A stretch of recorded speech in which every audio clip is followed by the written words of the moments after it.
understanding the religion, if you just say Sheikh said, Sheikh, what did Prophet say? What did Quran say? How did Sahaba understood it? This is our deen. When a man gave fatwa, and in his fatwa, the person ended up dying, the hadith in Bukhari, when they traveled, and there was not enough water, or there wasn't water for him to make wudu, and then he asked them, can I make tayammum? What did they say? They said, no, you can't. You have to use water. He used water, and he was injured and wounded. The water went in, and he died. They returned and told Prophet. Prophet ﷺ said, they caused his death.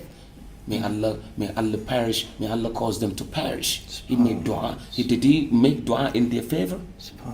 Because they caused him to die for lack of knowledge. So see, whenever you channel the deen to people and individuals, you cause problem. But you will never cause problem if you channel them to Prophet, if you channel them to Quran, if you channel them to Sahaba, if you channel them to the student of Sahaba, student of the student of Sahaba, all the way to the scholars of the time. So we use scholars to educate ourselves, to understand Quran. Do you go to school and never graduate? Do you go to school for never to graduate, or you go to school to graduate? You go to school to graduate. But for our da'wah, we never graduated. And those who cause problem for the forward motion of Islam not to be so conspicuous. Sad to say, but they're the castrated scholars and the robotic students and the blind followers. When a scholar is castrated, like Ebola,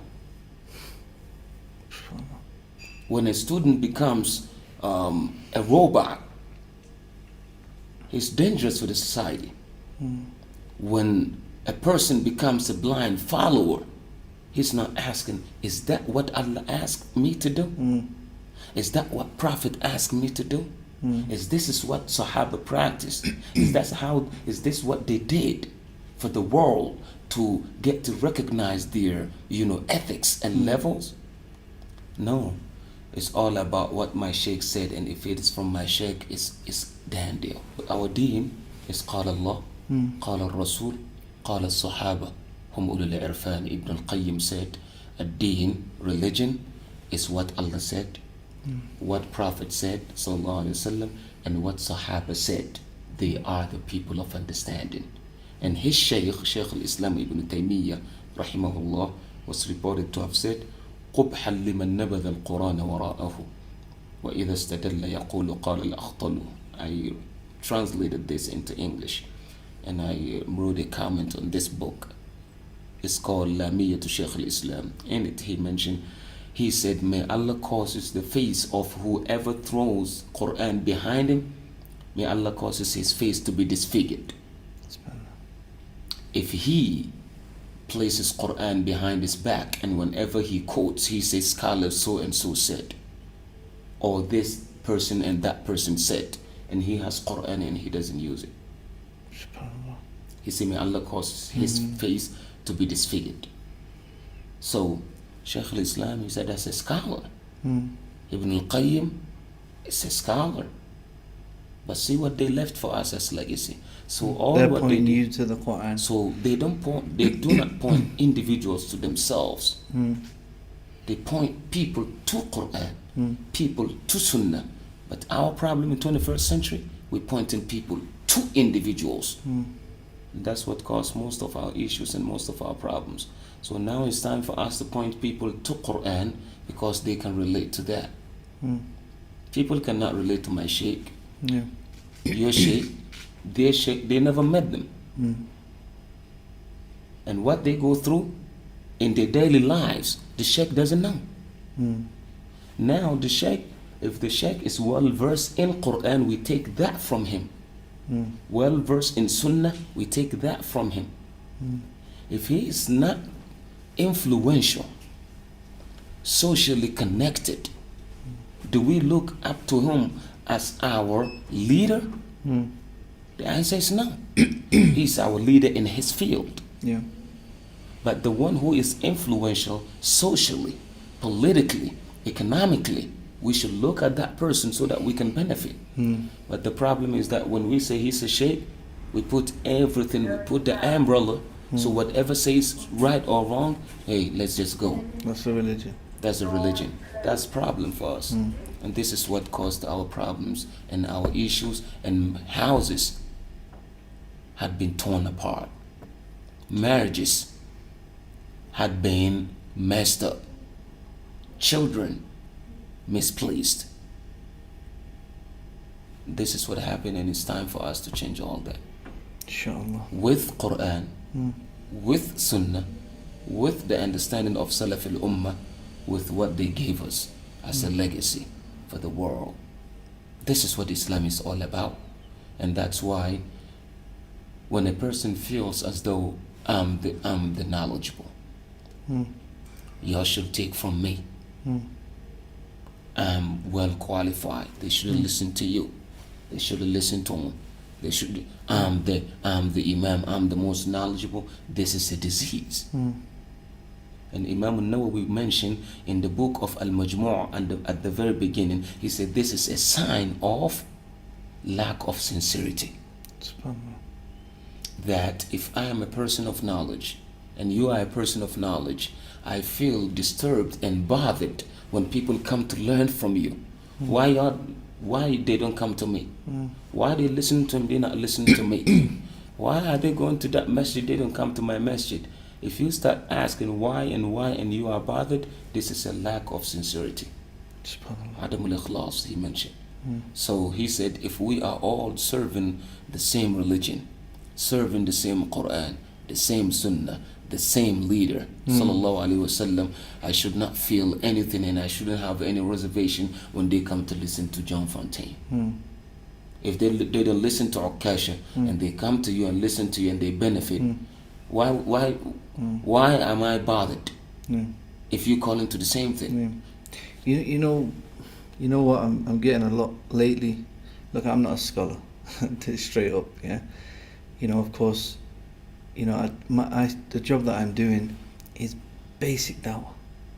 You've seen what I'm doing. Pointing people in the basics of Islam. This is what I'm doing. I'm getting a lot of stick from students, people who have either graduated or they've not even graduated. They're just saying, you're not qualified to do this, you're not qualified to do that. What do you think regarding this? I'm not putting myself out there as a sheikh. I'm specifically dealing with the basics of Islam.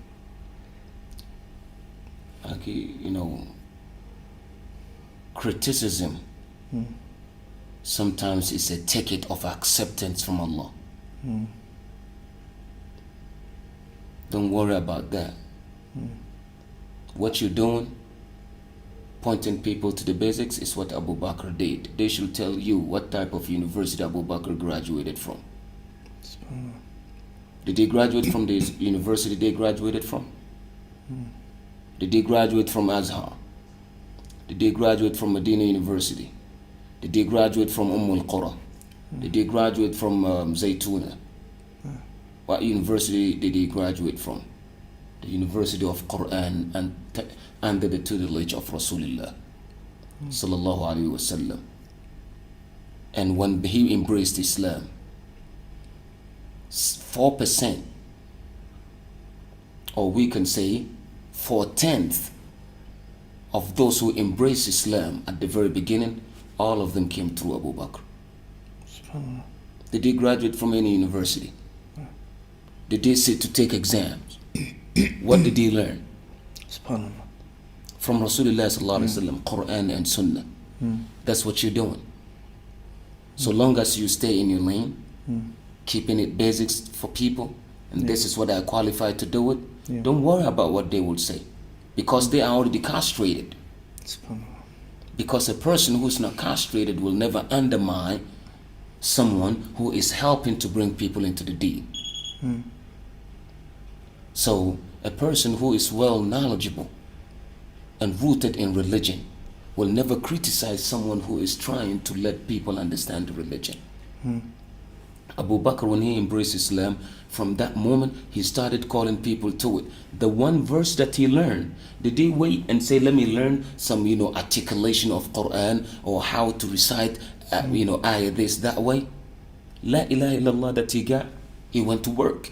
Subhanallah. Now with our qualifications and our, all the diplomas that we have, how many people did we influence? I'm not talking about how many people we get into the deen.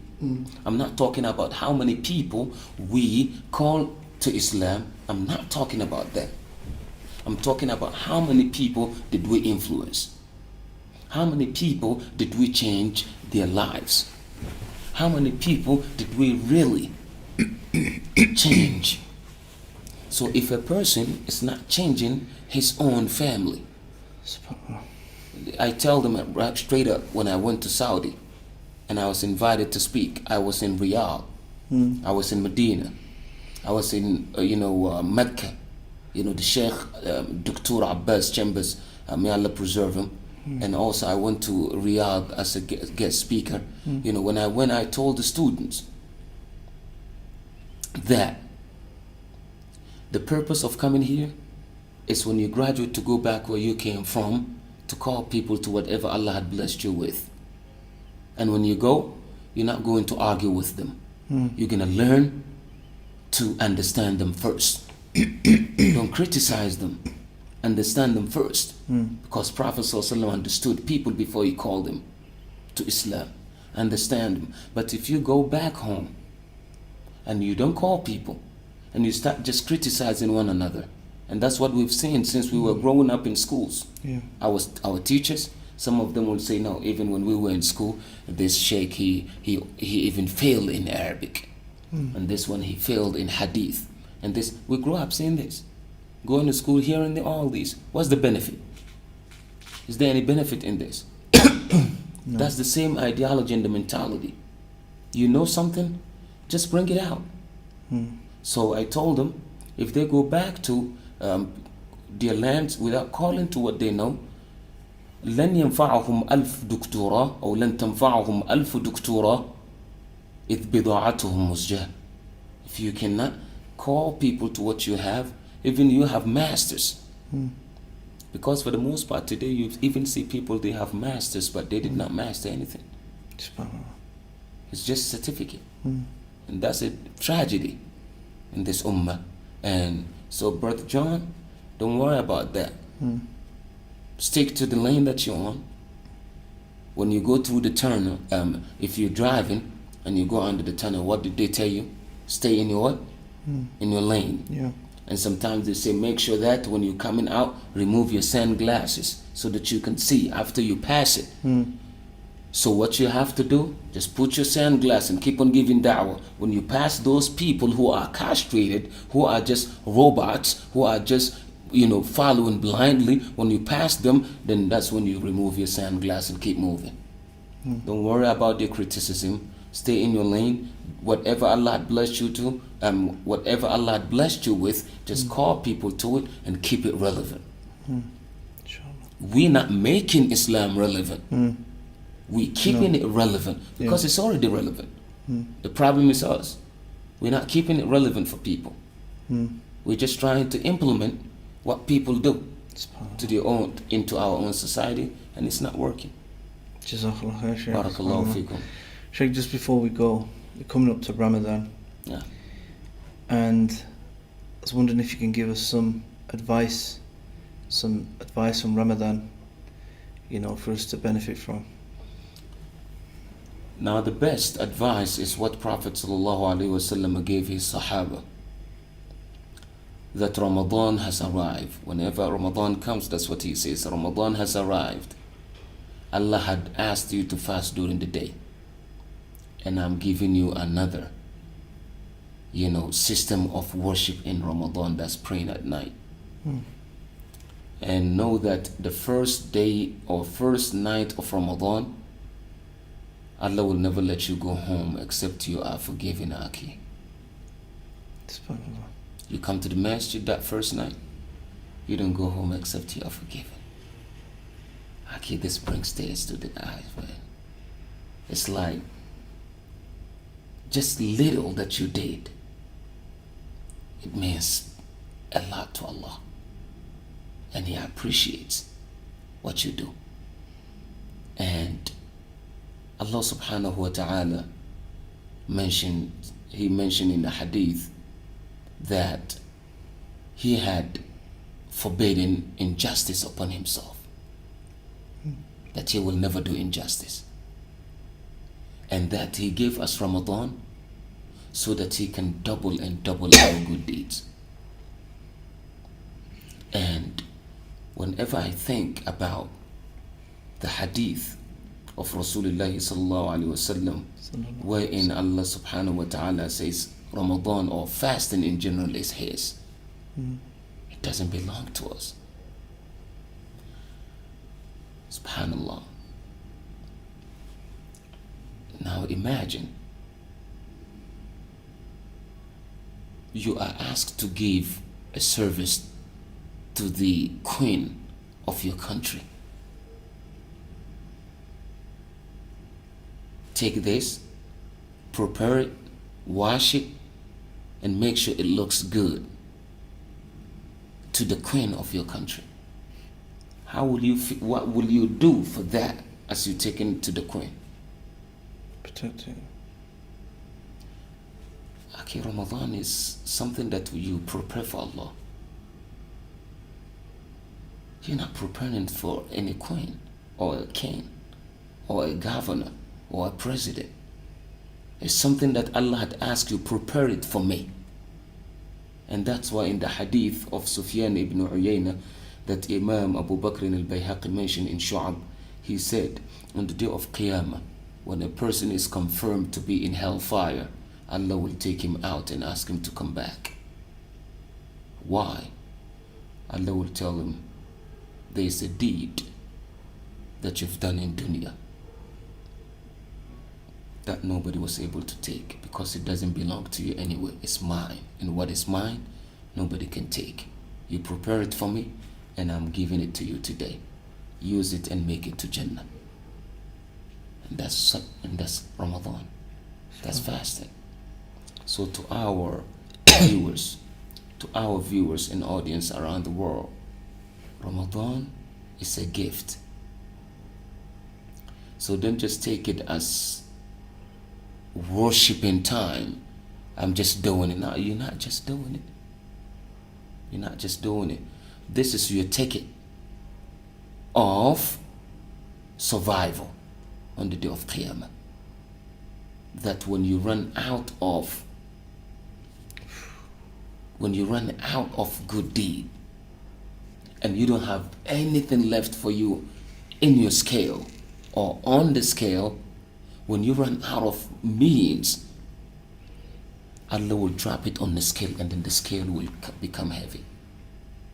So I ask people, when you fast, mean it. You know, Black Thought said, if you say it, believe it. If you believe it, do it. And if you do it, mean it. He kafir, but he got it right. He got it straight. So we give him credit for that. And as Benjamin said, frankly, well done is better than well said. So no matter how well we say it, if we don't do it well, it doesn't matter to Allah. So, Brother John, I appreciated, this interview and I've appreciated your company over the past week. Alhamdulillah. I feel like I've known you for years, and I'm going to miss you, Sheikh. I miss and you. We need to stay in touch. No, we're going to stay in touch. I'm definitely coming to Philly. And inshallah, you're going to please. I'm bringing you back to West Africa, taking you home. Inshallah. And inshallah, we'll see what we can do. We'll see if we can get another interview in before we depart. It's my pleasure. And, it's my pleasure. Jazakallah khair, Sheikh. Thank you very much for your time. Jazakallah khair. Barakallahu Assalamu feek. alaikum. Wa alaikum assalam wa rahmatullahi wa barakatuh.